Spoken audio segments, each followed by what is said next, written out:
today I'm going to have a bash at painting a picture of a woodland scene. This is a photograph that I took last summer and I've always liked it. There are very many different ways of tackling a woodland scene, but in this one I'm going to use quite a lot of masking fluid. I don't always do that, but I'm going to talk you through a procedure for using it. It is very useful. It means if you apply the masking fluid, you can put on some nice loose washers behind it, and I do enjoy using it, and I have done a video in the past on using masking fluid, so if you are in doubt about using it, have a look at that. I've done a little pencil sketch here, and as you can see I've made a start applying the masking fluid. I'm using a fairly decent brush to do this so that I can put the masking fluid on very carefully, and in between using the masking fluid I'm rinsing the brush in some water with a little bit of washing up liquid in it to protect the brush. And I've speeded the next bit up a little bit.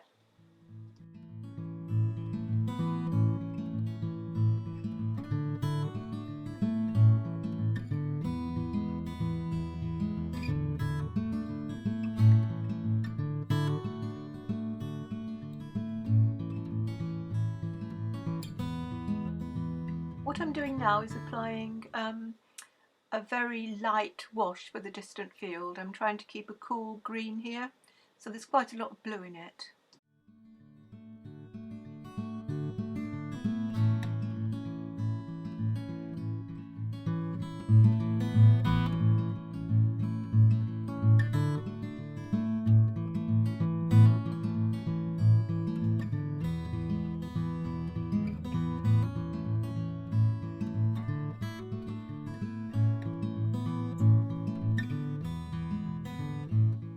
What I'm doing now is I'm putting some blue on there that stands for the sky that you can see through the trees, and also you'll see that what I'm doing as well is putting some yellow also into the wash, and hopefully that will stand for the lightest leaves that you can see in the picture.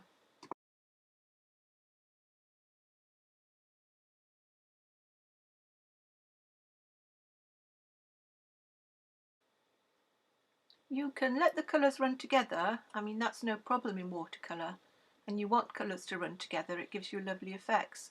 In this case, don't let them run together too much, or you will get too much green in this first wash, and you'll lose that sky peeping through the foliage.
Mixed up a stronger green. It's still a cold green, and I'm putting in some marks to stand for shadows across the distant field. I did put them in a little bit too soon, I think. They did merge a little bit together, but that's not the end of the world.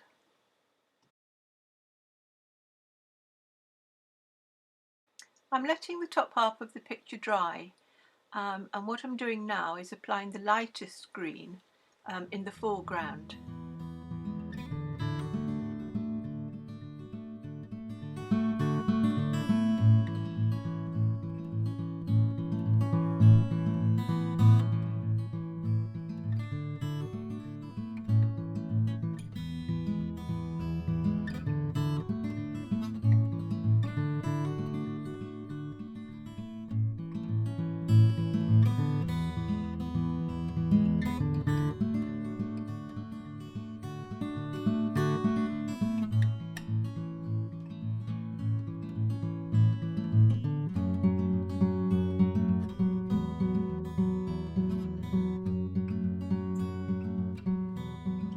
letting the foreground area dry, and while that's drying I'm going in and working on what would be the second lot of leaves in the top half of the picture. I'm deliberately going to show you the whole mixing procedure here and how I'm putting on the leaves, because quite often you can spend more time mixing up a colour than actually painting. So don't worry if you do have problems mixing and it does take a long time. It does happen, and you do take a lot of time sometimes with getting the colour just as you want it. Just make sure that when you're doing this, when you have spent all this time mixing your colour, you've got enough to paint the area of picture that you want to paint. This painting is mainly being painted wet onto dry, as you've probably realised. Layers are being allowed to dry before I put another layer on top. I don't think I've used very much wet into wet techniques in this picture.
Now, working on the foreground area, you can't see the colours that I've mixed because they're on a different part of the palette, the lighter colours, but they're basically, as you can see, light greens with some yellow in there. What I have done, as you can see, is made a big pool of a very dark colour that I'm going to drop on top. Perhaps a little bit of wet into wet, more so than the top going on here. The dark colour is an introduction of the Prussian blue with some burnt sienna. I find that's the best way to get a very dark green. Ultramarine is a nice blue to use for the lighter greens, but I don't like it myself for the darker greens. I think it can get too cold and a little bit too grey for my liking. So Prussian blue is quite a dangerous blue, especially if you're a beginner, because it is very strong. So just be aware of that when you're mixing it. I would be very wary of using tube greens, especially if you've not got very much experience, because if you don't mix them properly, they give you very unnatural colours.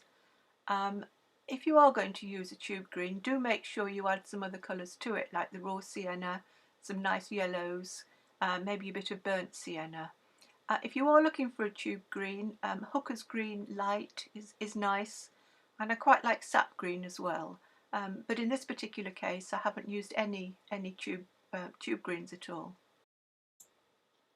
I'm going to speed the next bit up because it is pretty long.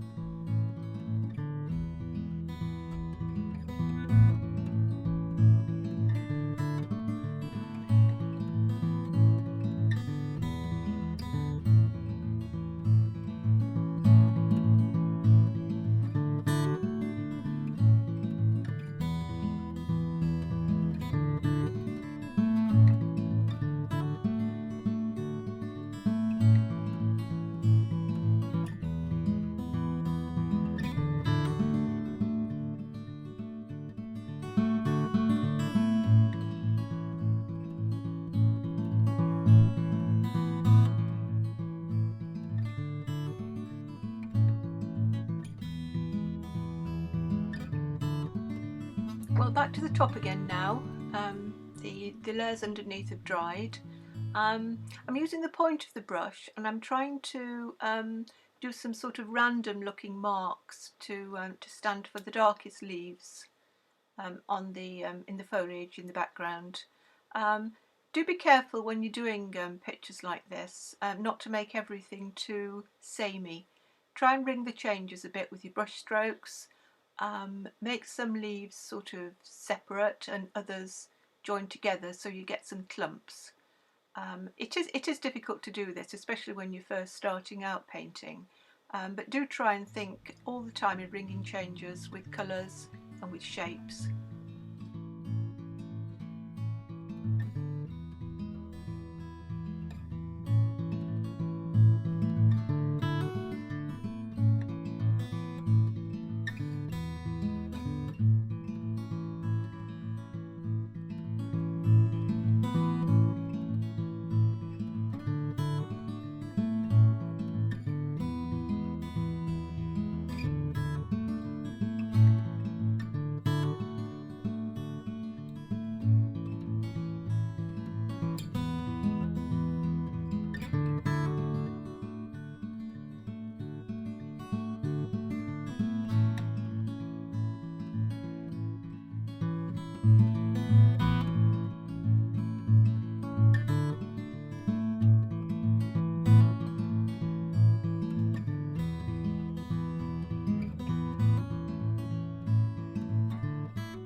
As you can see, I've rubbed the masking fluid off and I've just put a very light wash of a warm light brown onto the trees in the distance, and I'm mixing up a little bit of colour to put a first coat onto the flowers. You can do the flowers whatever colour you want. I've used, they were pink in the original photograph, which I quite like, so I've used, I think it's a cobalt violet there, which is a bit of an exotic colour. You can only get it in artists' quality. You can't get it in the Cotman. But you could use any light pink here, crimson alizarin, something like that. One of your reds with a lot of water with it. And as you can see, I'm putting a first coat on there, just very lightly, and then we'll drop a darker colour in there while it's still a bit damp.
Again, as I was talking about, ringing the changes a little bit. You don't want all the flowers to look exactly the same. Some of them will be in shadow as well and will be darker. So try and vary the colours and the tones of your flowers. Now I have skipped ahead a little bit here because it would get a little bit boring and monotonous for you, but you should be able to see how I've built up the flowers here.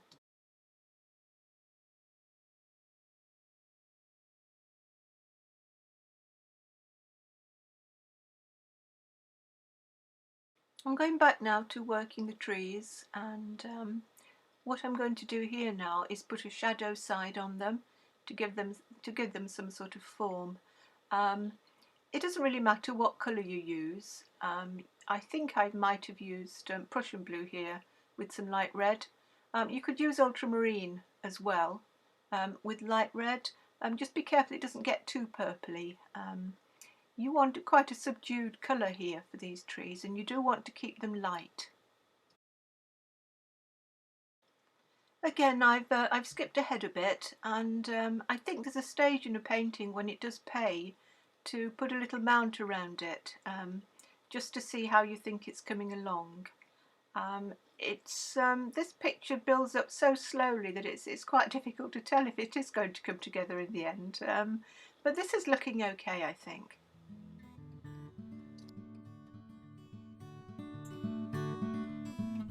Now doing a little bit of fine-tuning on the trees and putting darks here and there and adding some trees in the background.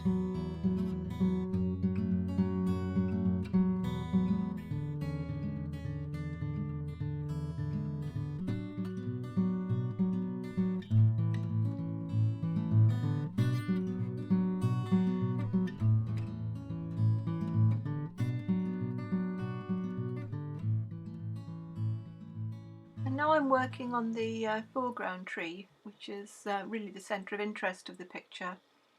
I'm starting off putting quite a pale wash on, something like raw umber and burnt sienna, and then I'll drop some darker colours into it while it's still wet.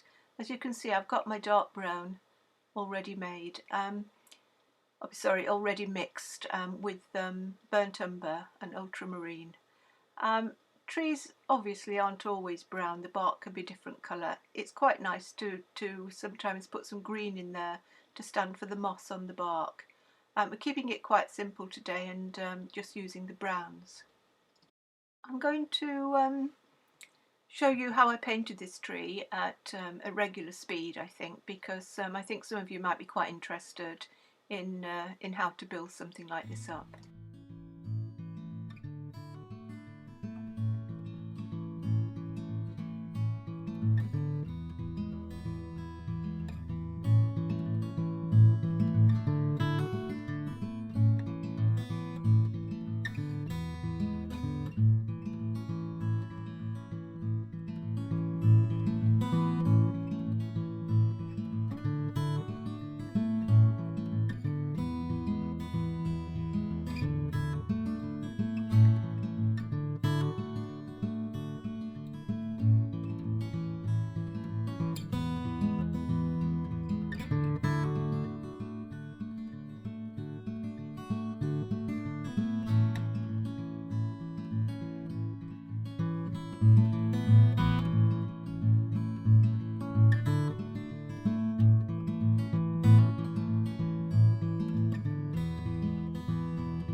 I think that's just about finished.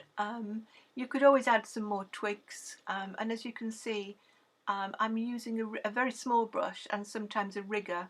A rigger is really nice for doing the very fine twigs on the end of the branches. Now here I'm fine-tuning some of the trees in the background. Quite a lot of them were birches, and they've got these dark marks on them, which I'm doing with a very small brush. Now you might, if you're very observant, see that this is in fact a different picture. I did do one or two of these pictures, and on the one that I've been showing you up to now, I forgot to press the record button when I was doing this, so I've just slotted this little video in here with the different trees, but obviously I work them in exactly the same way.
Well, back to the original picture, and again I've put a little mount around it just to give me a better idea of how the picture's progressing.